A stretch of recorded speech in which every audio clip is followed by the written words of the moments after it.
나머지 종류가 인수분해. 자, 36번부터 가겠습니다. 자, 여기서는 몇 문제 남지 않았는데요. 자, 여기까지 오다 보면 이제 인수분해가 상당히 복잡하구나 이렇게 생각할 수 있습니다. 그죠? 그래서 아마 고등학교 1학년에서 가장 첫 번째로 맞닥뜨리는 좀 어려움이지 않을까 싶어요. 공식도 많고. 그죠? 근데 이제 일단 여기를 넘어가는 방법은 여러 가지가 있지만 일단 공식에 매이지 말 것. 그죠? 그 다음에 최대한 많은 문제를 풀어볼 것. 그죠? 시간을 좀 공을 들여서 공부를 좀 하셔야 됩니다. 최근 같은 데라면 뭐 선생님은 초반에 특히 고1 초반에 반드시 하루에 자 14시간 공부를 좀 몸에 한번 배게 해봐라 이런 얘기를 꼭 해요. 그런데 학생들한테 매일같이 하루에 14시간씩 공부하라 그러면 아마 선생님을 죽일라 그럴지도 몰라. 그죠?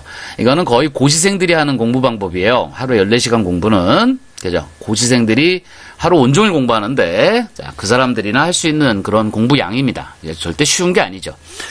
그런데 이제 우리가 앞으로 공부하는 데 있어서 긴박하게 좀 많은 양을 짧은 시간 안에 공부해야 되는 그런 상황이 벌어지기도 해요. 네, 그런 걸 대비해서 연습해 보는 거죠. 내가 하루에 몇 시간 정도 집중이 가능한지. 그죠? 중학생 같은 경우는 하루에, 그러니까 집중할 수 있는 게 한 40분 정도입니다. 40분 정도, 길어야 한 45분 정도. 중학생 정도는 이렇고요. 고등학생 정도는 그래도 한 50분 정도 집중이 가능하고 조금 능숙한 학생들은 한 1시간, 한 30분? 그죠? 한 90분 정도까지도 집중이 가능합니다. 근데 그 이상은 사실상은 좀 무리예요. 그래서 대학생들 요거 이제 시간표, 학교 시간표가 이렇게 시간이 이렇게 짜여져 있는 이유기도 합니다. 그죠? 시간표도 나이에 집중도에 따라서 이제 보통 짜여져 있어요. 대학생들 같은 경우는 보통 120분을 기준으로 합니다. 집중도가 120분에서 많게는 한 180분 정도까지, 한 3시간 정도까지도 자 집중이 가능하다고 보통 얘기를 해요. 그러니까 하루에 14시간을 공부한다는 것은 실제 14시간을 집중하기는 매우 힘듭니다. 그죠? 고등학생들 같은 경우는 보통 1시간에서 1시간 반 정도 공부하고 또 일어나서 좀 쉬고 또 공부하고 이걸 이제 반복하게 되는데 매일같이 하루에 14시간씩 하라 그러면 거의 뭐 죽음이죠. 그죠? 근데 그거는 불가능해요. 하지만 나중에 필요한 때를 대비하기 위해서 지금 몸 만들기를 하고 있다고 생각해보면 한 번쯤은 도전해볼 만하다. 주말에 토요일하고 일요일 같은 때 한 이틀 정도 날 잡고 하루에 14시간 공부를 도전해보세요. 요거를 성공할 수 있으면 이제 좀 공부에 대한 좀 두려움은 좀 줄어듭니다. 하루에 14시간 공부할 때 수학 문제만 푼다고 따지면 하루에 14시간 공부면 거의 한 300에서 한 400문제 이상 풀 수도 있어요. 좀 빠른 학생들 같은 경우는. 그래서 굉장히 이게 일주일 내내 공부한 것보다 사실 하루에 이걸 몰아쳤을 때 훨씬 더 잘 되기도 합니다. 한번 도전해 보시기 바랍니다. 꼭. 자, 36번 문제는 인수분해 문제인데요. 자, 요거 공식에 있는 거죠. 한번 써볼까요? A3승 더하기 B3승 C3승 마이너스 3ABC. 자, 인수분해 공식은 A 플러스 B 플러스 C에 A제곱 플러스 B제곱 플러스 C제곱에 마이너스 AB 마이너스 BC 마이너스 CA. 자, 수만 쉬고 쭉 해도 숨이 찰 정도로 길어요. 자, 공식에 매이지 말고 꼭 암기할 수 있는 카드에다가 자, 적어가지고 공부하시기 바라고요. 시험 때 가서만 외우면 되니까. 자, 이거의 값을 구하라 했는데 지금 주어진 걸 보니까 일단 요 값은 2라는 게 주어졌고요.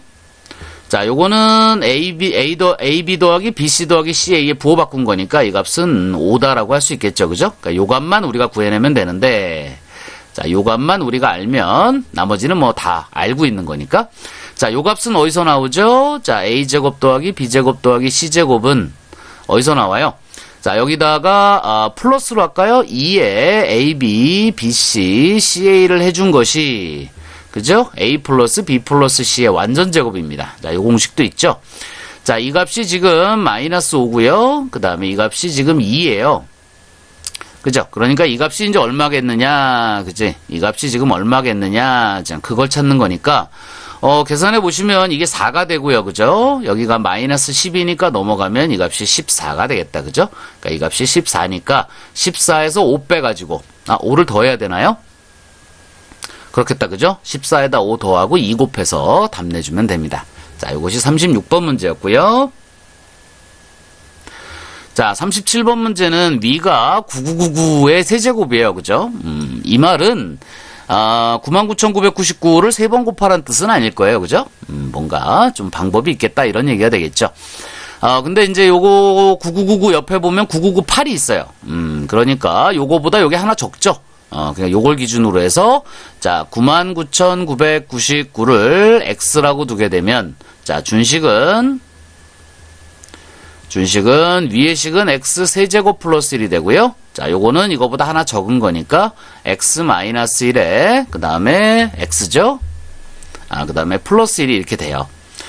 위에 거는 이제 인수분해 공식이 있으니까 x 플러스 1에 x 제곱 마이너스 x 플러스 1이 되고요. 자, 밑에 거 전개해 보시면 x 제곱 마이너스 x 플러스 1이 됩니다. 그러니까 요 두 개가 지워져서 x 플러스 1이 되죠. 그러니까 x가 99,999니까 그죠? 여기다 1을 더하면 뭐가 되겠어요? 10만이 되겠죠? 그죠? 공을 몇 개 붙여야 되나? 5개 붙여야 되나? 그죠? 자, 이렇게 해서 답이 나옵니다. 자, 그 다음에 38번 문제가 아마 마지막 문제이지 싶은데, 그러네요. 자, 38번이 마지막 문제네요. 자, 여기 모양을 보면 6의 6제곱 마이너스 1인데요. 자, 이것을 일단은 여러분이 x의 6승 마이너스 1로 보고요. 자, 인수분해를 시도해 본다면, x 세제곱을 기준으로 해서 x 세제곱의 제곱 마이너스 1의 제곱으로 볼 수 있으니까 왜 또 안 나오니? 그렇죠. 자, 제곱 빼기 제곱꼴로 봐서 x 세제곱 마이너스 1과 그 다음에 x 세제곱 플러스 1로 일단 인수분해가 돼요. 자, 요 각각 인수분해 공식 있죠? 자, 공식은 뭘로 한다? 카드로 적어가지고 옆에다가 책갈피처럼 꽂아놓고 쓴다. 그죠? 그래서 거기서 일단 최대한 많은 문제를 풀고 수도 없이 풀다 보면 자연히 외워져요. 연습장에다가 쓰면서 외우지 말고요. 자, 문제를 통해서 외우시기 바랍니다. 자, 요렇게 인수분해가 되고요. 요것도 마찬가지로 x 플러스 1하고 x제곱 마이너스 x 플러스 1로 인수분해가 돼요. x가 6이기 때문에 이건 5가 되고요. 그죠? 5 곱하기 x가 6이니까 얼마예요? 36에다 7 곱하는 거니까 얼마죠? 43인가요? 선생님이 산수를 못해요. 자, 여기가 x가 6이니까 7이죠. 그 다음에 66이 36에서 6 빼면 30이고요. 그죠? 아마 31 정도 되겠다. 그죠?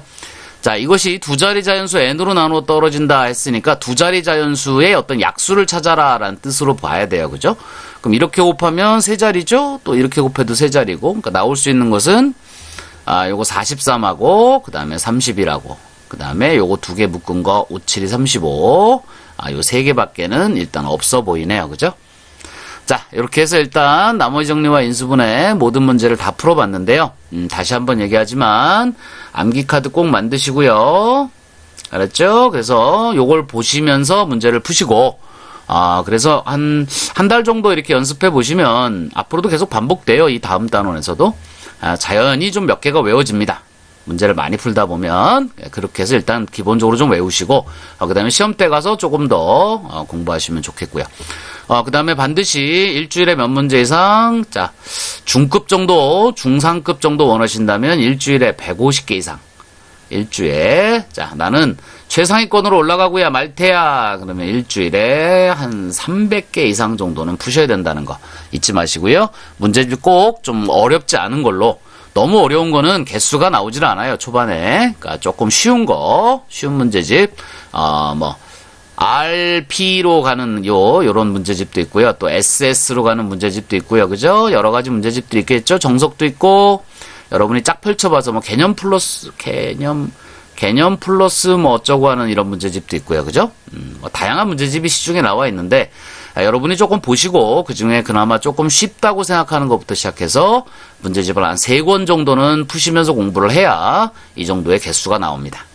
아시겠죠? 자, 많은 경험을 통해서 여러분이 수학에 좀 강해지셨으면 좋겠어요. 자, 그러면 다음번에 우리 복소수에서 만나도록 할게요.